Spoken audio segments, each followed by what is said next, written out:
Oh, hello everybody. It's a weird Friday night, man. I got out of work pretty early and I came home and I was okay. Let me get ready and get some mail together and go to the post office. And I was okay. I'll lay down for like an hour. I was pretty just tiredness came over me. It was another 30 minutes and I was okay. I'll get up at 4.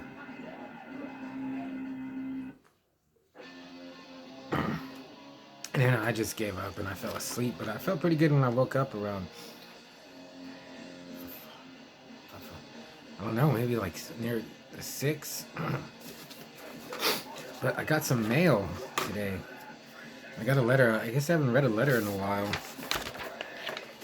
I don't like to name drop, and it's not really name dropping, but I got a letter from Patrick Rainieri, the the founder, the guitarist, vocalist of Hellwitch. Hellwitch is a great band, but he wrote me a letter, and I'm gonna read it. It says, "What's up, brother Brutality? Hope you're doing great and keeping it brutal. Man, I just found a bag of mail from 2019, and there were a few letters from you that I don't think I answered. And there were copies of I Hate My Life and Mondo Sleazo number 11. Wow, you wrote in one letter that you just got a new job at Red Robin and you talked about Madison. Wow, do you still work there? Does she? And you mentioned Convulse. I told you about them and you listened to World Without God. Haha. I did not like their death metal albums. They became death and roll style with reflections. That's the shit I love. Haha. Not sure if you ever listened to them. If you even listen to them now, well, I'm sorry for not writing sooner, but I do make sure to like all your stuff on the IG. Haha. I've gotten around to making ads for Hellwitch. I only did ads for DSP until now. Please spread them around if you could. I appreciate it. Our new album is selling pretty well, and we just played a few fests since July. We head to Berlin to headline a fest there in 3 weeks. Then Miami on January 6th. Then US tour in March. Milwaukee Metal Fest in May. And in Europe again after that. Wow, the Witch is finally getting some respect. Haha. I can't believe it. I'll be 60 next month.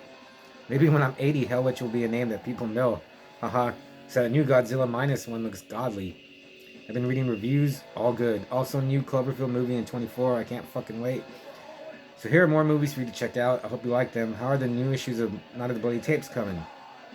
I think the last one I have is 12 or 13. Frank Doubleday on the cover of 12 Rules. Romero and Escape from New York. I just watched it again for the 100th time a few nights ago. So godly, yeah.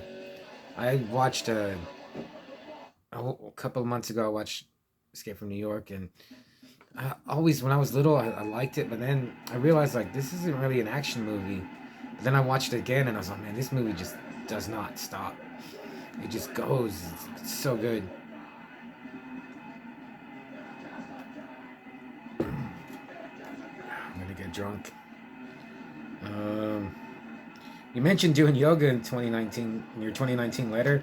Do you still do that? No, because it closed, and I can't find another one that's close. So I've been playing tennis 2 times a week for a few months now, but I injured my heel somehow, and I've been hiatus since October. I feel great playing tennis, and I've lost over 10 pounds since March. So in your new letter from July 29th, wow, you mentioned Keith and him doing a Hellwitch release. He just sent me another box of tape CDR last week. It was godly. His new Pagan Fire cassette release is super cool. The cover is insane. Fold out Bliss. It's so cool. So I immediately wrote him back and I told him I would really be into a collaboration with him on a Hellwitch cassette. We have some newer soundboard recordings and I'm thinking those. I have a soundboard from '89 when we played in South Florida with Morbid Angel. I think one of those will do the trick. Did you go see Opprobrium in Laredo? No, they canceled, I think. Incubus' first 2 albums are godly, especially Serpent Temptation. I bow. So I'm glad that you told your friend about the Night Demon singer. Haha. They're doing a lot of touring now, and it's beginning to conflict with Hellwitch performances. We were trying to work it out, as Brutal Brian is the drummer we need, and I don't want to replace him. Plus, he's one of my best friends in the world these days. Yes, Repulsion put out a god album and never really made it big. Your friend who is bummed his band didn't make it needs to get with the reality. Only about 1% of bands actually get off the ground. It's luck of the draw. Look at Hellwitch. 40 years now, and not much success, relatively speaking, but like you said, it's about the music you release. I know the first Hell Witch was groundbreaking and ahead of its time. I'm fine with little or no success. I like to play and I like to live the metal lifestyle. Sex, mild drugs, and death thrash. Haha. So you got the Emmanuel box set. You told me about possibly getting it from Severin in a prior letter. Very cool. I just bought the Arrow Enter the Video Store box a couple of months ago. I was lucky it was $90 at Grindhouse Video. When we played in Tampa in October, I visited Viper Video there. They have a whole room full of dollar VHS. I went nuts. Well, I got 10 tapes. Some really rare stuff. The Something Strand with Jeff Goldblum. Man, I just spent 20 minutes trying to find the tapes. I could tell you the title and no luck. WTFF. Anyway, the place ruled. At the Tampa Death Fest, we played with Venom Inc. and Satan. But Venom had no original members. Wow, I hate when bands do that. I saw Satan play a few days later back here in South Florida. It was great, and my drummer introduced me to them all after. They bought me a beer. Wow, I was shocked. Their singer just turned 69. I'm inspired. If he can do it, I can do it. Haha. Okay, Artie, I've talked your eyeballs out by now. Let me know the good word, and I'll try to reply sooner next time. And Satan, I know he's always liked Satan. He got me onto Satan, too. I got he sent me these stickers. My good buddy Stan sent me a CD.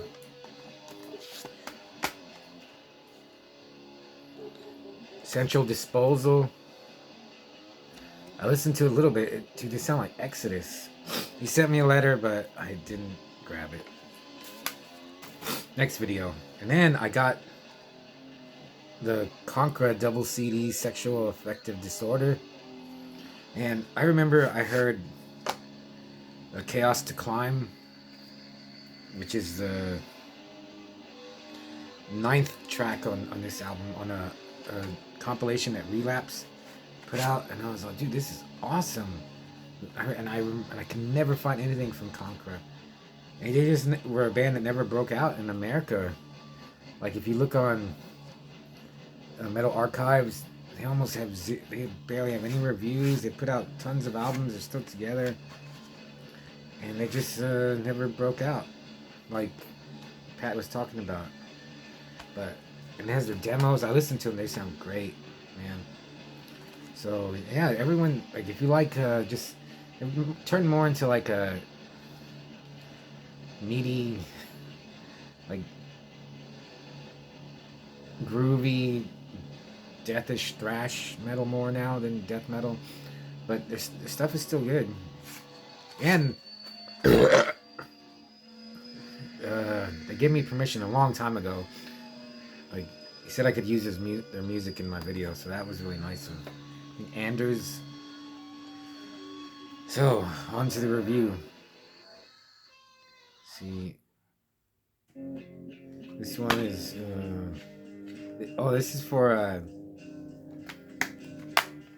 the Stick on Cinema podcast, because those dudes are really cool, and I know they love Takashi Miike.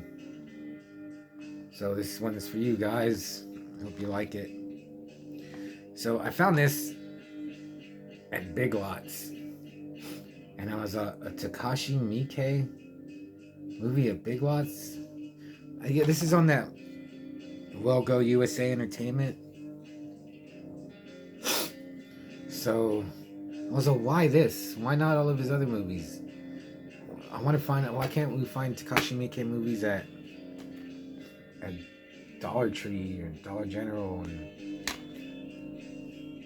But found this, I watched it, and it was awesome. I watched it the night before Thanksgiving. I started drinking while I was watching it, so I was pretty drunk by the time it ended, but I watched it all. And yeah, it's about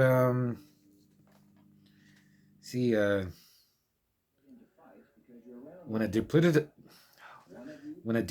scheme by the low-level Yakuza Kase goes hilariously wrong, a terminally ill boxer, Leo, and a disturbed drug-addicted call girl, Monica, find themselves innocently caught in the crosshairs of two warring gangs. Over the course of the increasingly ludicrous night, the two fall passionately in love. while the hail of bullets and blood fall quietly in the background. From prolific auteur Takashi Miike, this war-tinged, violent Yakuza film is Miike at his most fun and anarchic. First off, it doesn't I haven't seen any of his newer movies in a while. Well, at all, I guess. So, I just watched the Shinjuku Triad Society, and I'm gonna watch Gozu, and they have that not grainy, but I don't know what it is, foggy, muted look to them, which I like. Shinjuku Triad Society, that's the first movie in a long. It reminded me of early John Woo for some reason. But this looks like a brand new movie. It looks great. The colors are vibrant. Everything's clear and crisp. And in the first few minutes, you see a head roll into the street, and then you see the alley, and there's a guy with a sword, and you see a headless body just stumbling around, blood spurting out of the neck hole, and it falls. And I was it's a Takashi Miike. It's pretty. I don't know how he does it. He just makes stuff a little grosser, weirder, more odd.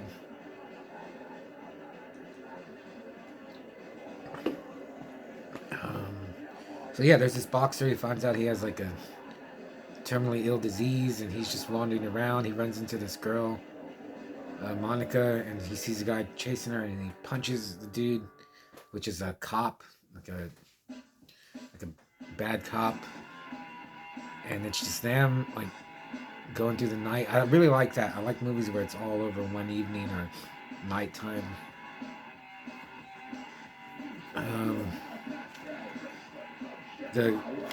The guy that set the girl up, Monica, Kase, I really liked him, even though he's a little dirtbag. He's one of my favorite characters. That's not even the main characters. That they got the Japanese Benicio del Toro, and I don't know who she would be. She's a great character too. She's the girlfriend of some drug dealer, and she is effing crazy. There's so many good characters in this. There's a one-armed assassin that comes out. Yeah, I really liked it. I read reviews that people were complaining it's not as crazy as Ichi or Gozu or Dead or Alive, but it's still pretty violent and messed up movie. I don't know how you could complain about that. Actually, when I ripped it, why did I do that? Just in a drunken stupor.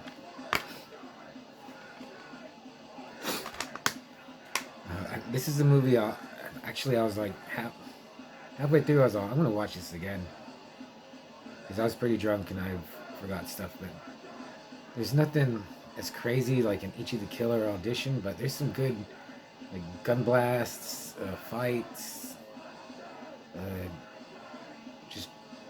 It's just a good movie. There's a part where it turns animated, and here he does that because he can't afford huge action scenes, so he just animates them. It totally worked. The character of Leo and Monica were really good. I really like them. I want them to persevere. So yeah, First Love. You go to Big Lots, and they might have it. I think mine still has it. I'm gonna go. I think they had a couple. I'm gonna go buy them. Just give them to people. That's how good it is. And yeah, it's cool that it's just so cheap.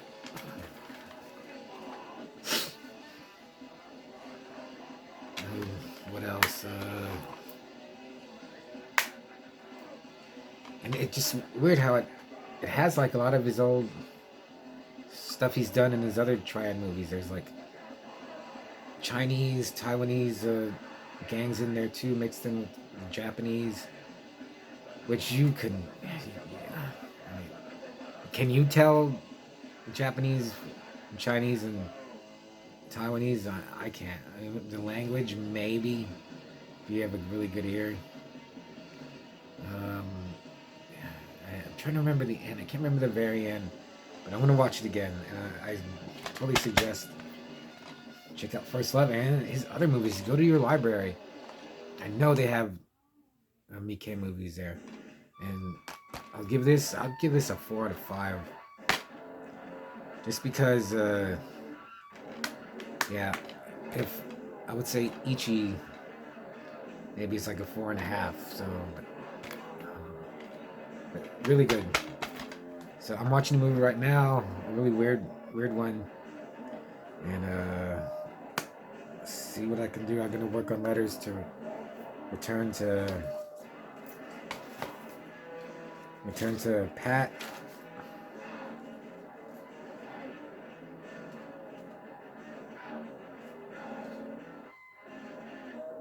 Okay.